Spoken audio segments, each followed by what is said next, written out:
This is going to be episode 150 for you guys today. Once my co-host Rob Sarasulo joins in, we'll go ahead and get today's episode started.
What's up, Rob?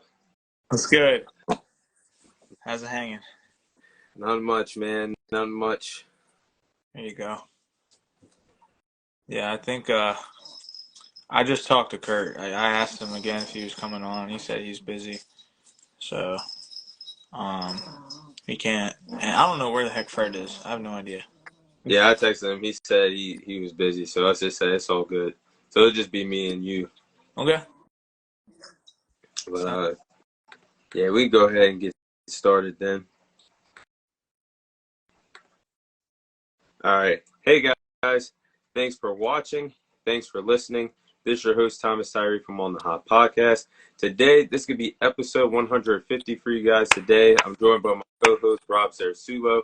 So, yes, 150 episodes of this podcast is crazy. It's just something small for, hopefully, for things to come with this podcast. So, I think it's been incredible that, Rob, you've been part of a lot of episodes. Our co-host, Fred, and Curtis has done a lot of help of growing the podcast as well. So 150 episodes is definitely surprising it's got to this point. But, yeah, hopefully it's more things to come for what we started off with a few years ago, all the way back to episode 1. But, yes. Yep.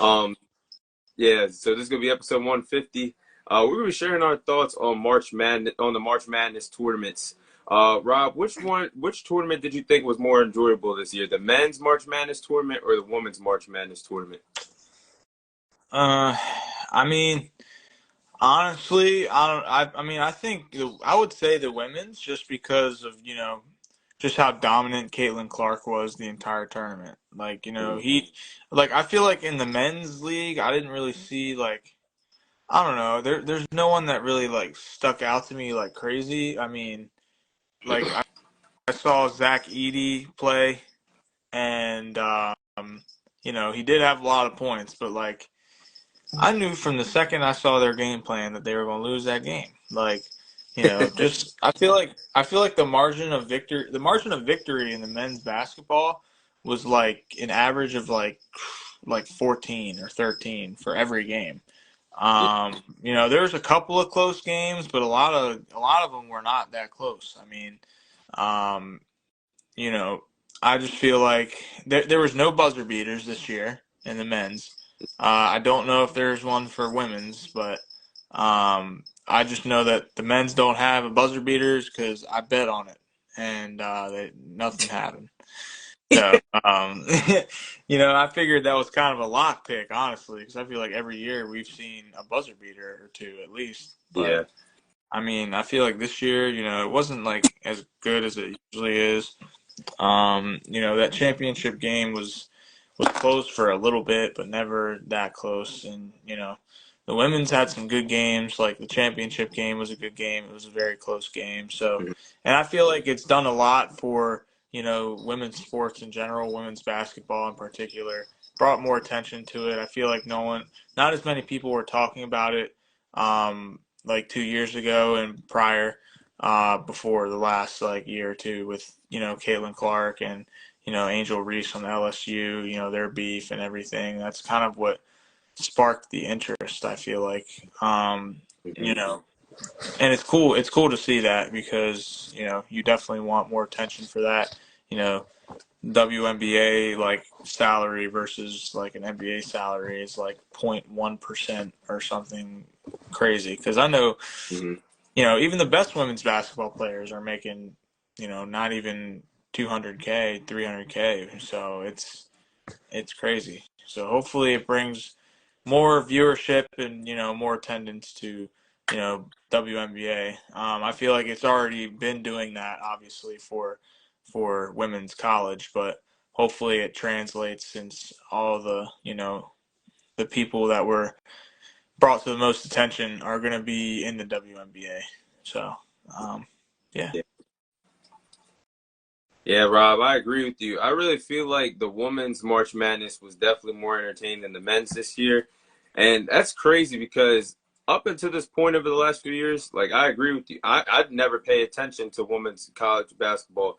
And I was a casual, but now I'm like a true fan of women's college basketball because of what the greatness brought to us this year over the last few years. But with the names of like Caitlin Clark, Cameron Brink, Angel Reese. There's so many other women that have made college basketball enjoyable for the women's side.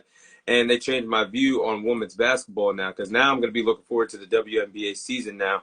But I just feel like the women's side was more fun to watch. You look at the new champions of South Carolina, their championship run going 38-0 this year was actually more exciting than what UConn did, even though they went 37-3 on the men's side, first back-to-back champions in over 15 years.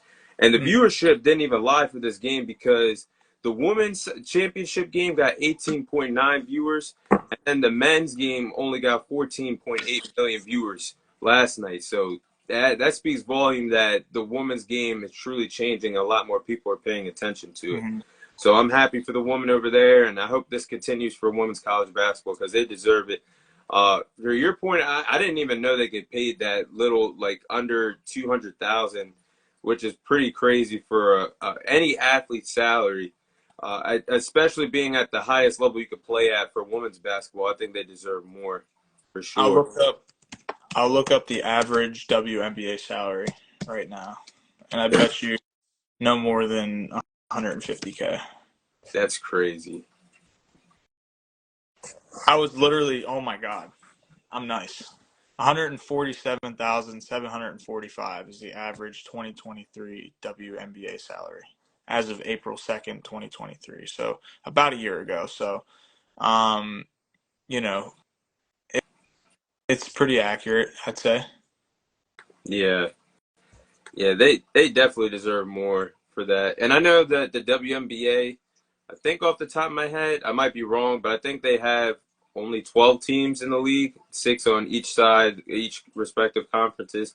But they definitely deserve more, and maybe we could be on the horizon to a league expansion because with Kaden Clark, like I forgot the woman's name from South Carolina that just helped them win a championship, but they definitely got a lot of women, and Angel Reese has entered the WNBA draft, so they definitely got a lot of women coming into this draft class that could change the landscape of the WNBA forever. But yeah, I'm meant to say this too. Something that the men's side is lacking though, because we keep talking about all these notable names from the women's side. If you want my honest opinion, other than Zach Edey and a few other guys, I cannot name at least 5 to 8 caliber college basketball players in the men's side right now. And I feel like that's what the men's college basketball is lacking: marquee names that you know is going to make a difference in the NBA once they get there. And especially men's March Madness has not seen a true talent or true prospect that you know is going to make an impact in the NBA. Guys like Anthony Davis, Zion Williamson, Steph Curry, Kemba Walker, just to name a few over the last few years. You knew their impact that they had in March Madness. They were going to be NBA stars. Now, Zach Edey did his thing, and they were the runner-up this year, Purdue. But the man was playing against psychology majors, guys that were in business majors. He put him That in the man, NBA against Joel Embiid, Bam Adebayo. he's They're getting eating him tossed. alive. He's getting tossed. He's getting tossed. Do you see how slow he is? If Yes. he had to close out on somebody at the 3-point line, because like half the bigs in this modern era of the NBA can shoot threes. So imagine Zach Edey trying to close out on somebody from the paint. when someone's shooting it. He can't move. No. Like he's so slow with his feet. I mean, he's got, an old school game, that probably would have been better in like the 80s. Yeah. But I mean, he could still be a factor. I mean, I'm not saying he's going to be like a freaking janitor or something, but I mean, he can at least be a bench piece, I think, I think he'll top out as like a Boban type of player. Yeah, I can see that. Yeah. Um, But guess what, Tom? Guess what the base salary for the number one pick in the WNBA draft is? Take a guess. I want to say 70 to 80,000. You're pretty much right on the money. It's 76,000. So when Caitlin Clark gets drafted next week, you're looking at 76. That's freaking wild, yo. The top players max out at like 252,000.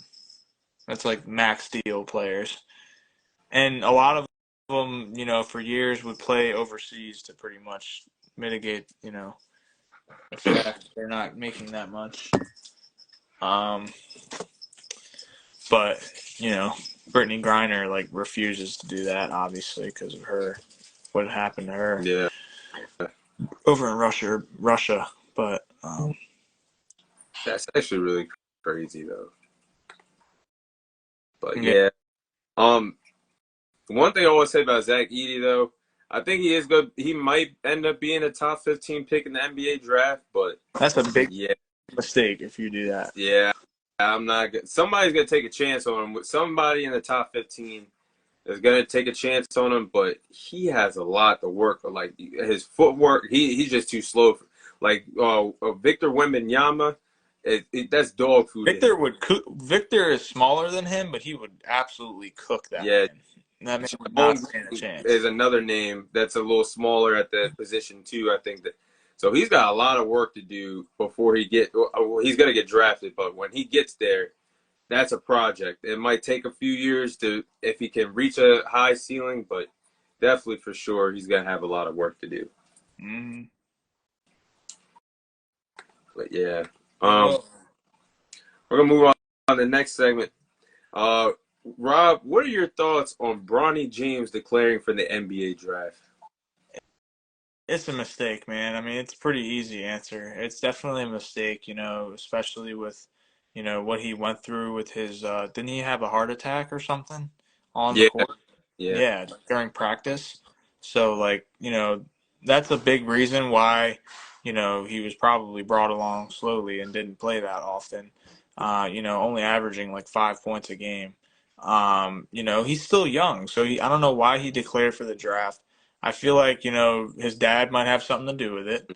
That's one thing. He might be pushing for him to get into the NBA before he retires. I mean, I truly think that. I mean, why would you risk? He might go undrafted. I mean, I wouldn't say that. I feel like somebody will pick him at the end of the first round, if not in the second round. yeah. 'Cause, it's not like I feel like the NBA draft picks are not valued like NFL draft picks, if that Hmm. makes sense. I mean, they're a lot more valuable in the NFL because, you have 7 rounds versus 2, and there's a lot more players and positions that you need to fill. But somebody will take a chance on him. Somebody will. I mean, he won't get, if he I feel like if he gave it another year or two, he could get to the top 10 in the draft. Yeah, He's got talent, but he's just not ready yet. But I guess he's going to learn on the fly, which I think is a mistake. I mean, I don't think you should be rushed into that. I mean, it's a man's game. yeah, yeah, I don't know if he's ready for that. He might get punked. So yeah, I don't know. I mean, he can get better. It's just going to take. I feel like it would take longer for him if he was rushed into it like he's doing. You know, mhm. getting in way too soon. I think he needs another year, if not 2 years. But it's definitely a mistake, in my opinion. I definitely think so. Yeah. That's facts. I definitely that NBA thing about the draft. I definitely agree on. Like I've even said, I think once or twice on the podcast with you guys, I said that basically after the lottery picks, what value does anybody have in the NBA draft? But I mean, you can find players, yeah, but it's just like after that, you're gonna have to really groom them to be somebody, and then the 2 rounds is they better. I don't know. I think just for only having like 15-man rosters, they better never. I mean, they shouldn't uh like make the NBA draft more rounds of like 3 or maybe 4 rounds. I think that would just be ridiculous. But yeah, I agree with that, Rob. I really think this is a horrible decision because if this man wasn't LeBron James' son, what man would declare for the NBA draft your freshman year only averaging 4.8 points? That's really ridiculous. Like you said, he has been through a lot. I will say that.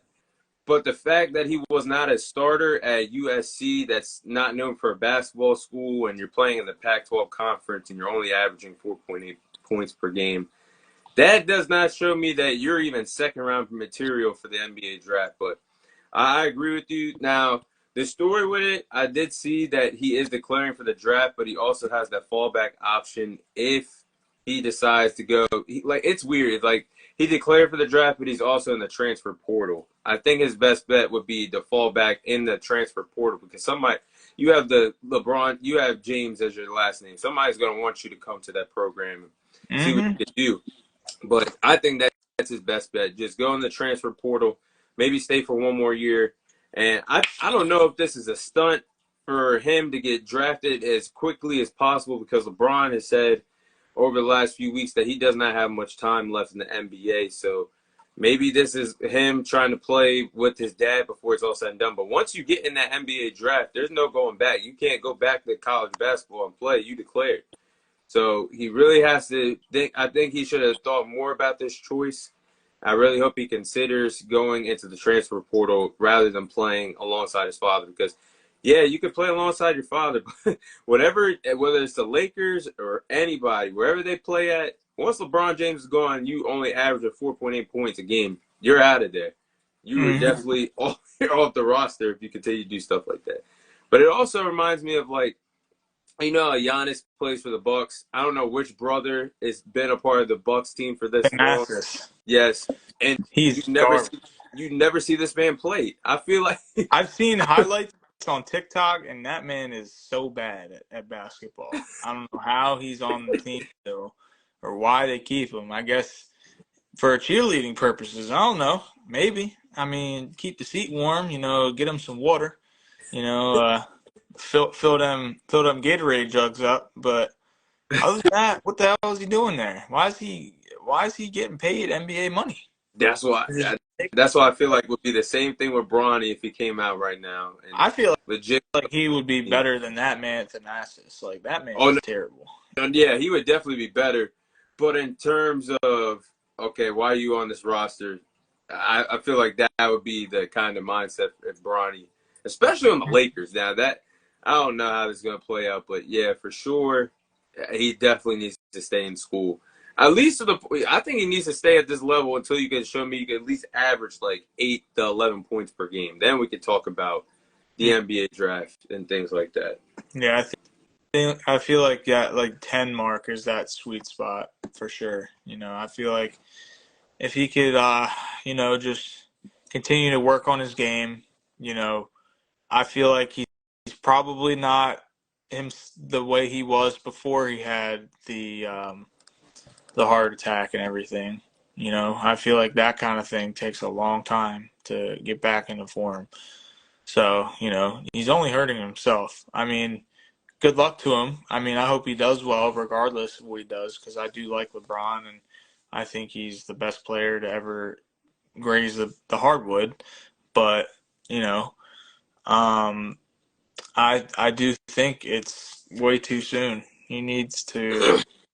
I think he needs to fall back on that transfer portal, which I think will probably happen. I mean, I could see it happening. I don't know why he would want to try his luck with the draft. He might go like somewhere in the second round, but he might just go straight to the G League anyways.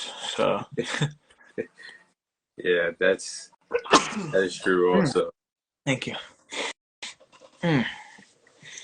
Yeah, no, I don't know what he's doing, man. But like I said, best of luck. We'll see what happens with Mans. Yeah.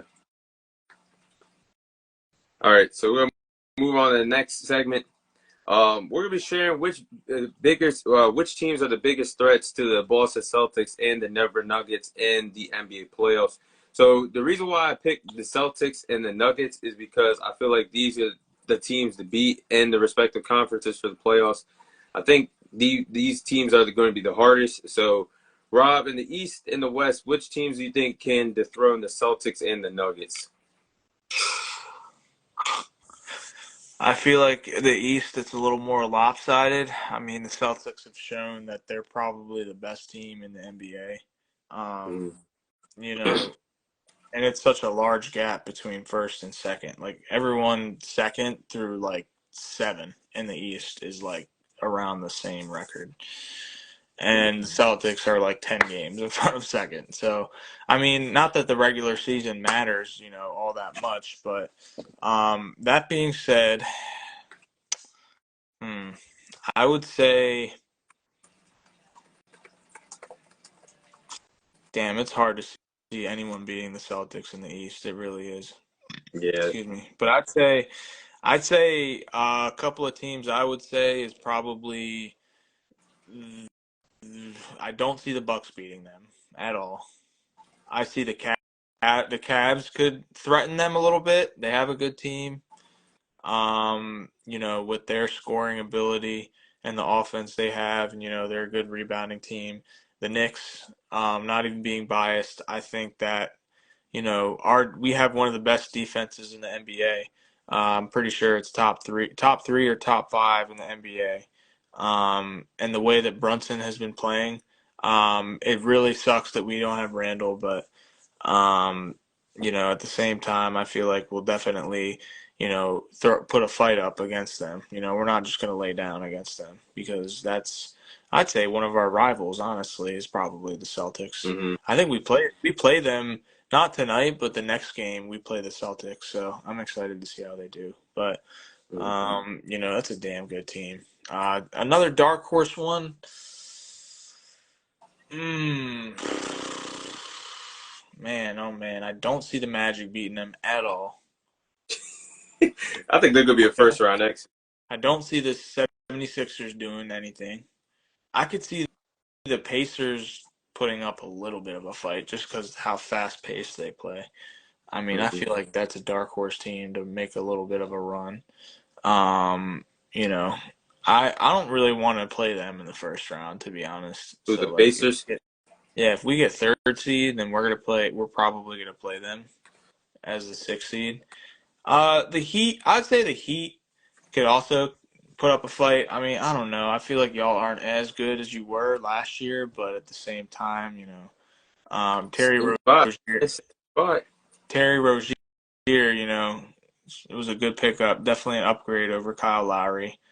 Um, you know, Bam is still playing great. Tyler Hero's playing pretty decent. And you got Jimmy. As long as you have Jimmy, you have a chance. So, um, you know, he's a different man when the playoffs come around. But other than those couple of teams, nobody else, concerns me in the East with the Celtics. But the West, you said the Nuggets, right? Yeah. Okay. So, so the West is a little bit more open, I think. I don't think there's a huge gap, between anyone out there. I think the Thunder definitely can take them with the talent that they have. I think that SGA is an all-world player. He's probably the best point guard in the NBA right now. Um, you know, but yeah, definitely the Thunder with with the talent they have. The only thing is they're super young, so I don't know. The moment might get to them. Um, The Timberwolves could have a shot just because they have size and they have a good defense as well, and usually that translates to playoff success in any sport. So I'd say the Timberwolves. Mhm. Uh, the Lakers, just because of their playoff experience and having LeBron helps. Yeah, So that's they always have a chance, man. No matter where they're at, they always have a chance. Um, hmm, I don't know. I mean, yeah, don't I don't see the Pelicans doing nothing. I don't see the Kings doing nothing. Who else is in the playoffs right now for the West? the Uh, East standing. I know the Warriors are like right on the bottom at like 10 or Bro, they something. flex. Yo, I wish Fred was on the podcast too. You said that tonight. Yo, their social media literally flex. We have clinched a top 10 seed in the Western Conference. You know how big of a fall off that is from a dynasty to the point where you're posting on social media. We have clinched a top 10 seed in the West for the playoffs. That's horrible. They've definitely fallen off, but I mean, it was bound to happen eventually, man. Once everyone gets old, you got to start over. And see, Yeah. their window is closing, so I don't see them doing anything. I don't see the Kings doing anything. I don't see the Pelicans doing anything. The Suns definitely not. The Mm. Mavs. I mean, they're a dark horse team just because they have Luca and Kyrie. I Mm-hmm. mean, just them two alone scare me in the playoffs. They would, if I was the head coach on the enemy team, that would definitely scare me because Luca is a freaking animal. Um, yeah, I don't know. That's it for me. I would say. I mean, Nuggets are a damn good team too, but I feel like the Celtics have a bigger gap between everyone else than the Nuggets. Yeah, that's true. So for me, I'll start off with the East. This really should be a runaway for the Celtics to get to the NBA Finals, though. Like they're head and shoulders above everybody else in the Eastern Conference, like you said. My honorable mention is the Knicks, Rob. I do believe that is one of the teams that can do it. But the only reason why I don't have them as a number one team, I think you guys are going to miss Julius Randle if you guys match up against them. So Mm-hmm. the top team to me would have to be the Miami Heat, only because I said that thing of Julius Randle. If y'all had Julius Randle, I think you guys would be the one to take them down for the number one way I see it. But I just feel like the Bucks, I don't trust them. I don't. They're on a 4-game losing streak right now. Doc Rivers has a history of choking in the second round. The 76ers and the Cavs and the Pacers, they're all pretty good, but I just trust the Heat more because they have the grit and determination to turn up a notch when it comes playoff time. Jimmy Mm-hmm. Butler is there, Bam Adebayo's there. We just got Tyler Hero back last week. The upgrade you said from Terry Rozier to Kyle Lowry is huge. And we have, even though the Celtics team is different, we matched up against them 3 times since 2020 in the Eastern Conference Finals. We gotten the best of them in that series 2-1 over the last 3 times we matched up against them. I'm not saying that's the Eastern Conference matchup, but if there's a team that has a chance, I would have to say the Heat have a big chance, and I think the Knicks do too. There's that Randall. I'm like, dang. When I sent that in the group chat that day, I was like, Mm-hmm. damn, because that regardless of Randall or not, I do believe that you guys can still go far. But in terms of having another difference maker, like they have, like even us, everybody's got. If we play them, nobody could be injured, or you don't have a shot. Anybody in the East, if one of your stars or main contributing players are gone, you don't have a shot because they're loaded. And that's the best team that they had since the Tatum and Brown run. But yeah, for Mm-hmm. sure. I do think they are beatable, but this is right now. This Celtics team is head and shoulders above everybody else in the East. The West, I agree with what you said. The West, I think it's anybody's ball game. Mm-hmm. There's a lot of contenders left and right. You looking at the Nuggets, the Thunder, the Timberwolves, the Mavericks as their dark horse team.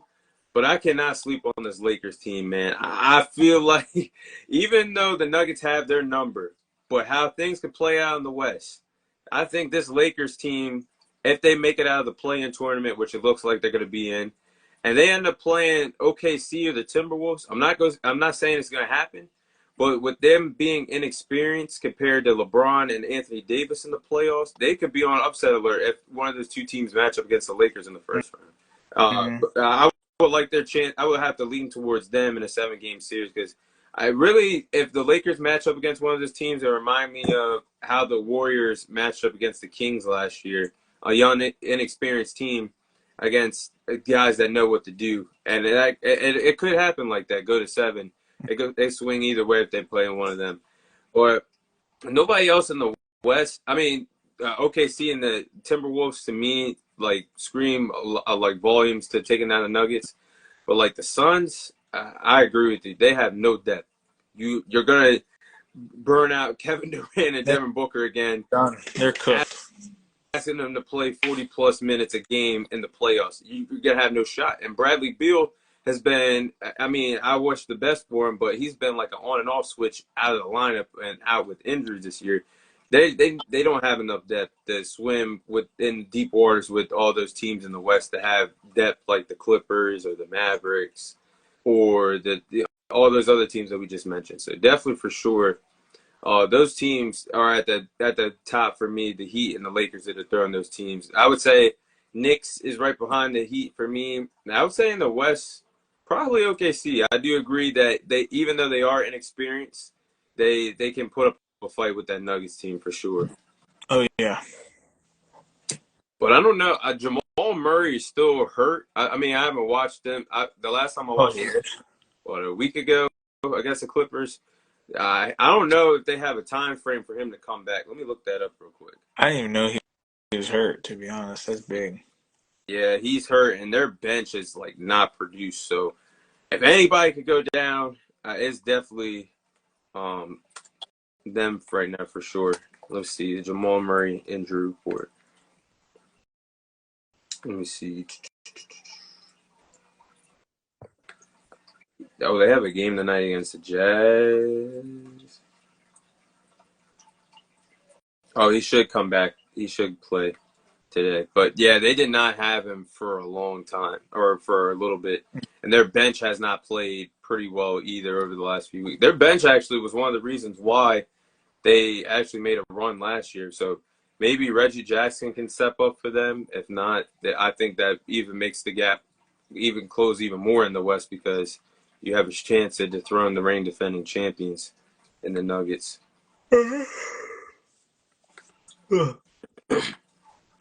Mm. But we're gonna move on to the final segment. Which quarterback, Rob, do you think from the 2021 NFL draft class had the biggest fall off? Because I remember when we first started this podcast, I think that was actually one of the first things we talked about in the first episode was this 2021 class that featured Trevor Lawrence, Justin Fields, Zach Wilson, Mac Jones, and several others. We thought this class was promising. Really, only one has been decent. That one being Trevor Lawrence. Yeah. So which quarterback had the biggest fall off from this draft class? I mean, it's hard to say because like some of these guys that were drafted for like Trey Lance like didn't really amount to anything. No. So if you're talking like who, fell off the hardest, went from they all freaking fell off, Yes, man.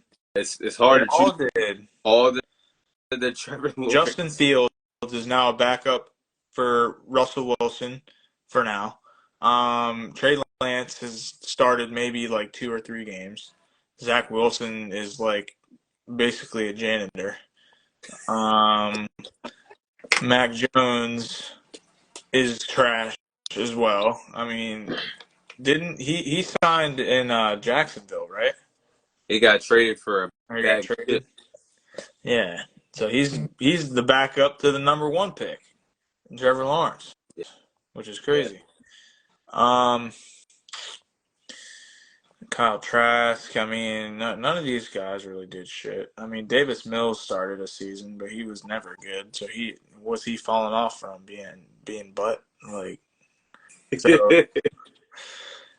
I don't know, man. This is hard. I would probably say Zach Wilson, just because he was a starter for a little while, and now he's Is he even on the Jets roster right now? I believe he is. Some teams wanted to trade for him, but I don't know if they ever actually traded him. Like, I No. don't even think teams are interested in giving up a 7th-round pick for him. Yeah, no, they didn't even want to give up a seventh round pick. It was that bad. It was that bad. I mean, at least Justin Fields, is a backup for now, and he'll probably start eventually if Russell Wilson like moves on somewhere else, because he's pretty old. Mac Jones, he'll be a backup. He has a job, and Trevor Lawrence has gotten hurt a couple times, so he might see some action there.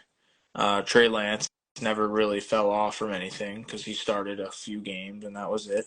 Um, and is now the third string on the Cowboys. Um, yeah, no, I would say Zach Wilson. I mean, he started, probably like Zach Wilson will probably not even be a backup. I feel like he'll be like a third string quarterback. Yeah. I just read, like, as you were saying that, I literally just read, like, an update on his trade, like, when they're going to trade him. They still think it's going to take time because teams don't even want to give up a more like other than a 7th-rounder. And his contract, you have to take a 5.5 salary cap. Nobody even wants to take a $5.5 million salary cap for a former second overall pick a few years ago. So Mm-hmm. that's crazy to me. So they might end up just releasing him. Yeah, probably. The UFL needs players, like one to consider. He headed in that direction. That's for sure. uh, I got an honorable mention I'll say at the end, but I think mine has to be Mac Jones. And I say Mac Jones because at the time when he was heading to the NFL draft, Alabama just won the national title game against Ohio State when he went head to head against Justin Fields. They won that game. But when he got drafted to the Patriots, it looked like this could be a layup to get your replacement of Tom Brady, Mm-hmm. who just left a few years ago. It looked like he would be the guy in New England.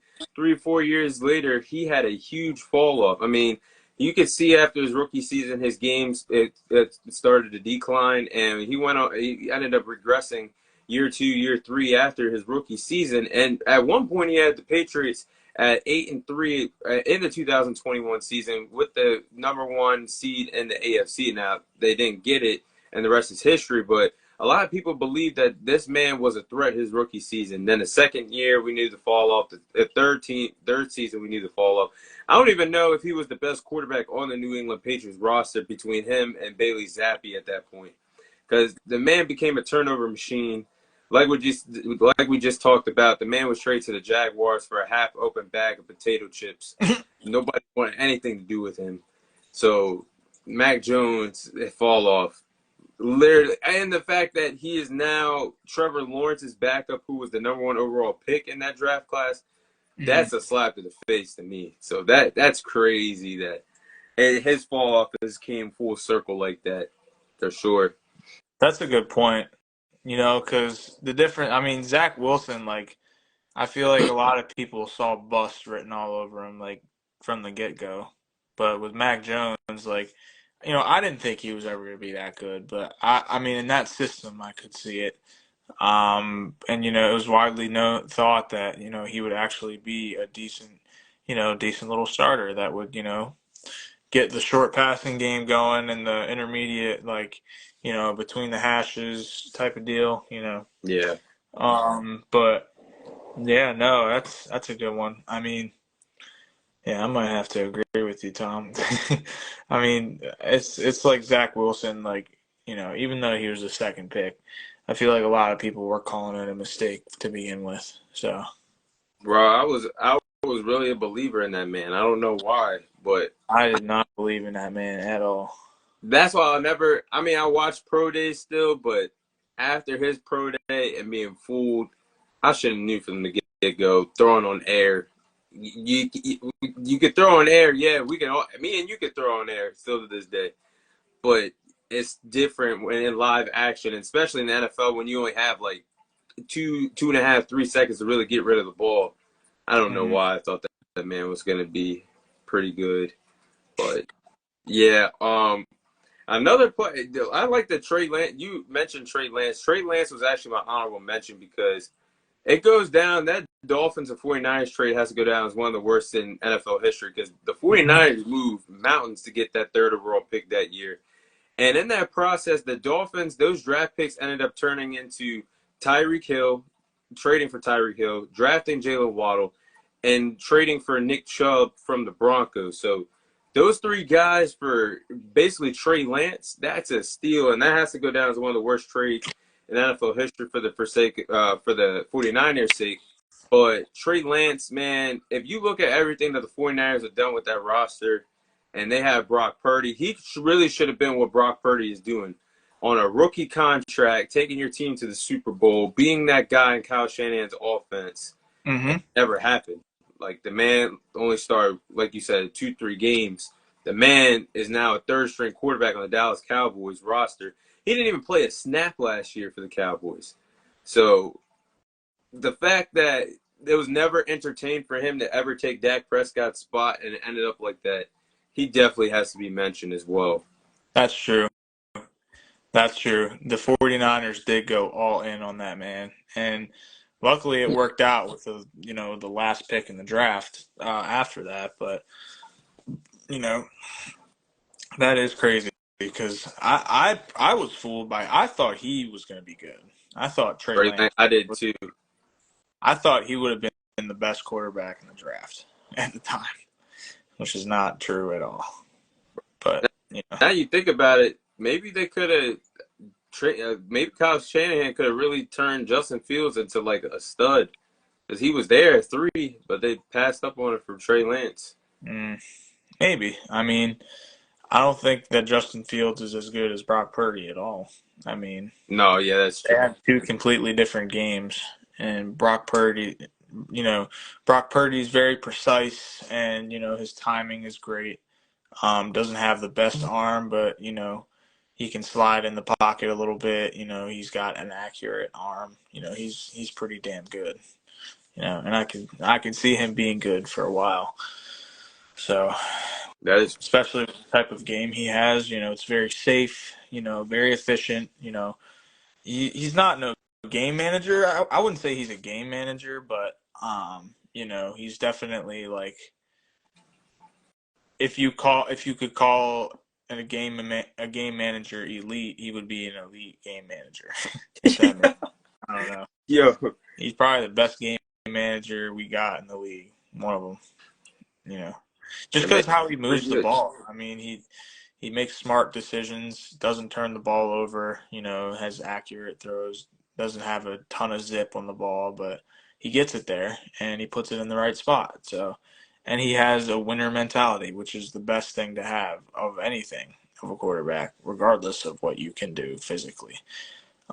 If you're a winner, that's you could teach everything else. You could groom everything else. You can't teach somebody to be a winner, really. I mean, you can kind of, but it's got to be in your mental at the end of the day. And that's why Justin Fields is not that good because he doesn't have doesn't have the mental. He's very erratic, with his decisions, and you can tell that he gets flustered. Especially like the first half of last year, the first few games of last year. He looked like you know a third string UFL quarterback, but he got it together, kind of. He started to do pretty good, decent, but I do think that Keenan Allen and DJ Moore in that offense, Justin Fields is probably pissed Kicking.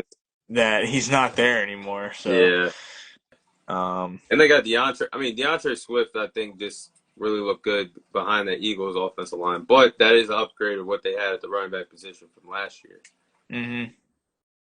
So yeah, I think it's crazy though with that they decided to build around Caleb Williams because we know he's coming instead of at least helping Justin Fields. I mean, they helped him getting DJ Moore, but what they're doing now for Caleb Williams once he gets there is pretty crazy that they didn't help him out all the way there. Yeah, yeah, they're willing to help that man out. They were not willing to help Justin Fields out until last year, basically. DJ Moore really helped him as the season progressed. He would help anybody, but Yeah. Yeah.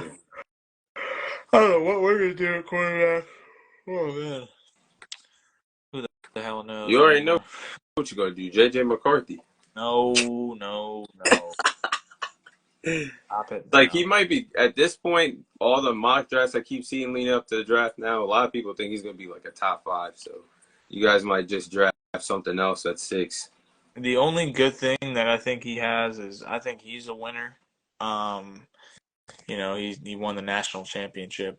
Given he had a very good team, but and a very good running game, but still, I mean, so does Brock Purdy. I mean, so I don't know. I feel like he's not going to be like that game-changing quarterback to where he changes the dynamic of the team. But if you put a good team around him, he could do a little something, something. But it does help that he's young and he's the youngest quarterback to come out probably. But Yeah, I think that I can see like Michael Penix being the best quarterback in the draft. Honestly, I think he's going to be tough. I mean, I know he's had the injuries and he's old, whatever, but you know, I feel like in the right situation, he'll succeed. I think. I can see that happening. Mm-hmm. Yeah, I can definitely see that happening. And we'll see. It's a crapshoot, as you can see with this damn draft. None of these people are good, really. And Trevor Lawrence is decent. Yeah, I don't see, think that's the that great. thing too. When they throw around the words generational talent, it's gone too far because Trevor Lawrence does not look generational. No, he's very. I thought he was going to break out last year and be a dark horse MVP candidate, but he was nowhere near that at all. Mm-mm. Yeah, man. But we're gonna go ahead and wrap up this episode, episode 150. That is all the time we have for you guys today. Thank you guys for watching. Thank you guys for listening. This is your host Thomas Tyree and Rob Sarasulo signing off. Thank you guys for watching and listening, and we'll see you guys on next week's episode. Oh, did you want to say something to Rob? No. Oh, See you, brother. all right, Rob. All right, y'all.